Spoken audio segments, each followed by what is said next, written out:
ભાઈ જિલ્લા ભાજપ પ્રમુખ અલ્પેશભાઈ ઢોલરિયા છે, એમને હમણાં તાજેતરની અંદર સૌથી પહેલાં તો એક જે જયરાસિંહના છોકરા ઉપર જે જૂનાગઢની અંદર ગુનો દાખલ થયો હતો એમાં જે જામીન મળવાની વાત હતી એમાં એને અગાઉથી જાહેર મંચ ઉપરથી એવું કહી દીધું બસ હમણાં જ આવે છે, તો પોતે ન્યાયાધીશ બની ગયા અલ્પેશભાઈ ઢોલરિયા.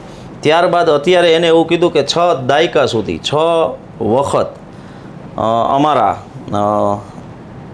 ગણેશભાઈ જ ધારાસભ્ય છે, કોઈએ ટિકિટ માગવાની એટલે કે લાર પાડવાની જરૂર નથી. બરાબર.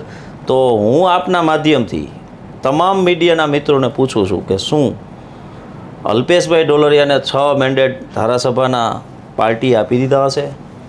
હું જ્યાં સુધી રાજકારણની પેલી જાણું છું ત્યાં સુધી દર વિધાનસભાની ચૂંટણી વખતે મોદી સાહેબ, અમિત શાહ સાહેબ પોતે જાતે મેન્ડેટ લખતા મેં સોશિયલ મીડિયા ઉપર જોયેલા છે.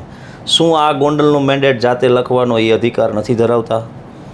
પ્રદેશ પ્રમુખ CR પાટીલ શું આ લોકોથી દબાય છે કે પછી ભારતીય જનતા પાર્ટીના મોટા નેતાઓએ 6 વખતના 6 તબક્કાની મેન્ડેટ આપી દેવાનું કમિટમેન્ટ આપી દીધું છે કે પછી એનો કરાર કરી નાખ્યો છે?